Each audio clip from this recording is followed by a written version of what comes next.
नमस्कार दोस्तों, आज की कहानी है स्वांग। राजपूत खानदान में पैदा हो जाने ही से कोई सूरमा नहीं हो जाता। ना नाम के पीछे सिंह की दुम लगा देने ही से बहादुरी आती है। गजेंद्र सिंह के पुरखे किस जमाने में राजपूत थे, इसमें संदेह की गुंजाइश नहीं। लेकिन इधर 3 पुश्तों से तो नाम के सिवा उनमें राजपूती के कोई लक्षण न थे। गजेंद्र सिंह के दादा वकील थे और जिरह या बहस में कभी कभी राजपूती का प्रदर्शन कर जाते थे। बाप ने कपड़े की दुकान खोलकर इस प्रदर्शन की भी गुंजाइश न रखी और गजेंद्र सिंह ने तो लुटिया ही डुबो दी। डील डोल में भी फर्क आता गया। भूपेंद्र सिंह का सीना लंबा चौड़ा था, नरेंद्र सिंह का पेट लंबा चौड़ा था, लेकिन गजेंद्र सिंह का कुछ भी लंबा चौड़ा ना था। वह हल्के फुल्के गोरे चिट्टे, ऐनक बजा नाजुक बदन, फैशनेबल बाबू थे। उन्हें पढ़ने लिखने में दिलचस्पी थी, मगर राजपूत कैसा ही हो, उसकी शादी तो राजपूत खानदान ही में होगी। गजेंद्र सिंह की शादी जिस खानदान में हुई थी, उस खानदान में राजपूती जौहर बिल्कुल फना ना हुआ था। उसके ससुर पेंशन सूबेदार थे, साले शिकारी और कुश्तीबाज।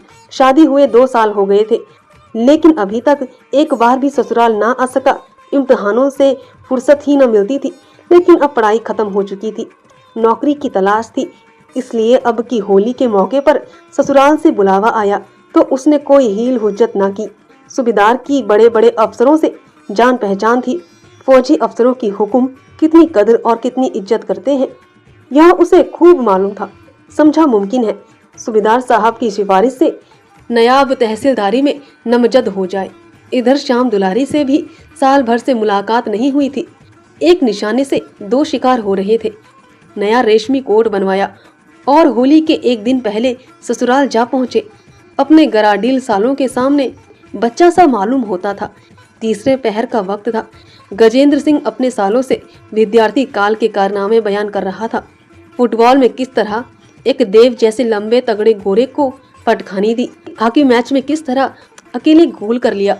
कि इतने में सूबेदार साहब देव की तरह आकर खड़े हो गए और बड़े लड़के से बोले, अरे सुनो, तुम यहाँ बैठे क्या कर रहे हो? बाबूजी शहर से आए हैं, इन्हें ले जाकर जरा जंगल की सैर करा लाओ, कुछ शिकार विकार खिलाओ। यहाँ ठटर बैठर तो है नहीं, इनका जी घबराता होगा। वक्त भी अच्छा है, शाम तक लौट आओगे। शिकार का नाम सुनते ही गजेंद्र सिंह की नानी मर गई। बेचारे ने उम्र भर कभी शिकार ना खेला था। यह देहाती उजड़ लौंडे उसे न जाने कहां कहां दौड़ाएंगे। कहीं किसी जानवर का सामना हो गया तो कहीं के ना रहे, कौन जाने हिरन ही चोट कर बैठे। हिरन भी तो भागने की राह न पाकर कभी कभी पलट पड़ता है। कहीं भेड़िया निकल आए तो काम ही तमाम कर दे। बोले, मेरा तो इस वक्त शिकार खेलने को जी नहीं चाहता, बहुत थक गया हूँ। सूबेदार साहब ने फरमाया, तुम घोड़े पर सवार हो लेना, यही तो देहात की बहार है। चुन्नू जाकर बंदूक ला, मैं भी चलूँगा, कई दिन से बाहर नहीं निकला, मेरा राइफल भी लेते आना। चुन्नू और मुन्नू खुशी खुशी बंदूक लेने दौड़े। इधर गजेंद्र की जान सूखने लगी। पछता रहा था कि नाहक इन लौंडों के साथ गपशप करने लगा। जानता कि यह बला सिर पर आने वाली है तो आते ही फौरन बीमार बनकर चरपाई पर पड़ा रहता। अब तो कोई हिला भी नहीं कर सकता। सबसे बड़ी मुसीबत घोड़े की सवारी। देहाती घोड़े यूं ही थान पर बंधे बंधे डर हो जाते हैं और आसान का कच्चा सवार देखा तो वह और भी शेखियाँ करने लगते हैं। कहीं अल्प हो गया, मुझे लेकर किसी नाले की तरफ बेतहाश भागा तो खैरियत नहीं। दोनों साले बंदूकें लेकर आ पहुंचे। घोड़ा भी खिंचकर आ गया। सूबेदार साहब शिकारी कपड़े पहनकर तैयार हो गए। अब गजेंद्र के लिए कोई हिला न रहा। उसने घोड़े की तरफ कनखियों से देखा।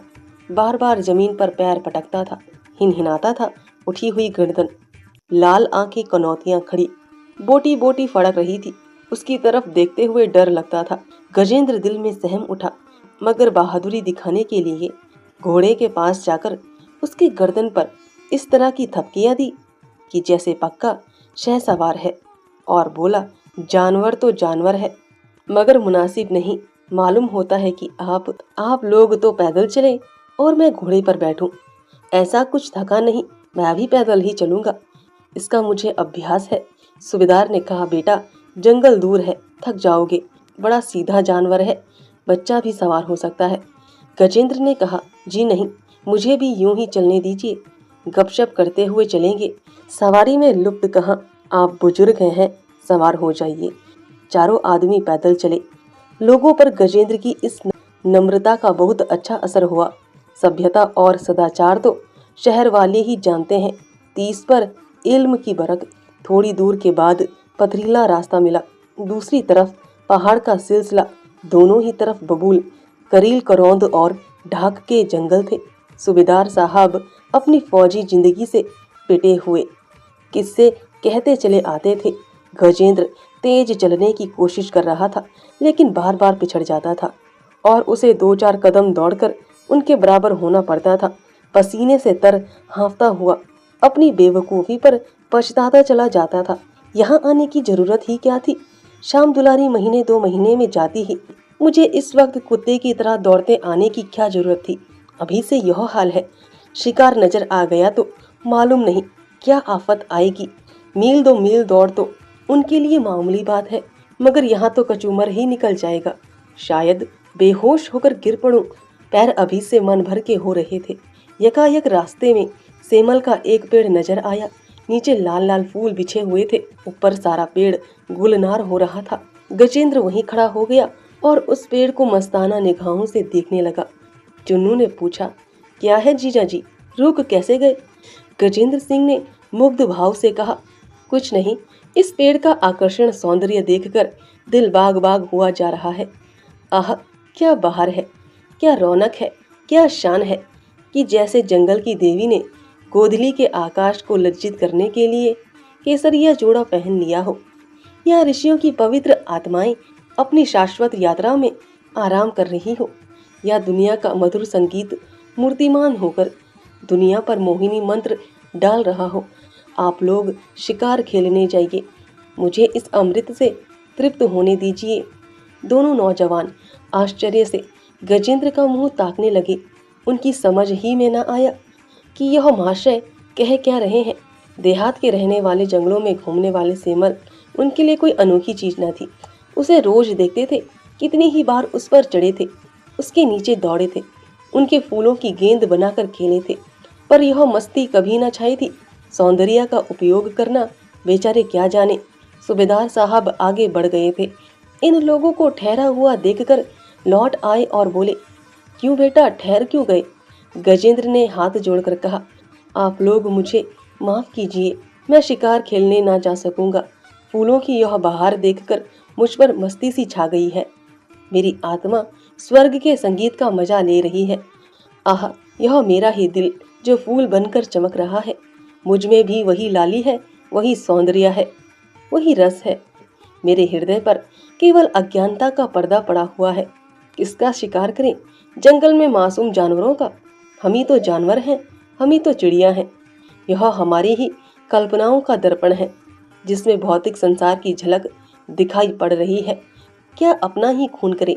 नहीं, आप लोग शिकार करने जाएं, मुझे इस मस्ती और बाहर में डूबकर इसका आनंद उठाने दें। बल्कि मैं तो प्रार्थना करूंगा कि आप भी शिकार से दूर रहें। जिंदगी खुशियों का खजाना है, उसका खून ना कीजिए। प्रकृति के दृश्यों से अपने मानस चक्षुओं को तृप्त कीजिए। प्रकृति के एक एक कण में, एक एक फूल में, एक एक पत्ती में इसी आनंद की किरणें चमक रही हैं। खून करके आनंद के इस अक्षय स्रोत को अपवित्र ना कीजिए।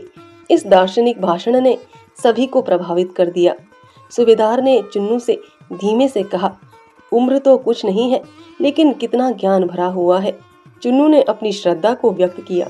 विद्या से ही आत्मा जाग जाती है। शिकार खेलना है बुरा। सूबेदार साहब ने ज्ञानियों की तरह कहा, हाँ बुरा तो है, चलो लौट चले। जब हर एक चीज में उसी का प्रकाश है तो शिकार कौन और शिकार कौन। अब कभी शिकार ना खेलूंगा। फिर वह गजेंद्र से बोले, भैया तुम्हारे उपदेश ने हमारी आंखें खोल दी। कसम खाते हैं अब कभी शिकार ना खेलेंगे। गजेंद्र पर मस्ती छाई हुई थी। उसी नशे की हालत में बोला, ईश्वर को लाख लाख धन्यवाद है कि उसने आप लोगों को यह सद्बुद्धि दी। मुझे खुद शिकार का कितना शौक था बतला नहीं सकता। अनगिनत जंगली सुअर, हिरन, तेंदुए, नील गाय, मगर मारे होंगे। एक बार चीते को मार डाला, मगर आज ज्ञान की मदिरा का वह नशा हुआ कि दुनिया का कहीं अस्तित्व ही नहीं रहा। होली जलाने का मुहूर्त 9 बजे रात को था। 8 ही बजे से गांव के औरत मर्द बच्चे बूढ़े गाते बजाते करीबे उड़ाते होली की तरफ चले। सूबेदार साहब भी बाल बच्चों को लिए मेहमान के साथ होली जलाने चले। गजेंद्र ने अभी किसी बड़े गांव की होली ना देखी थी।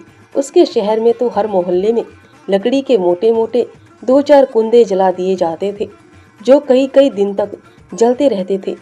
यहाँ की होली एक लंबे चौड़े मैदान में किसी पहाड़ की चोटी की तरह आसमान से बातें कर रही थी।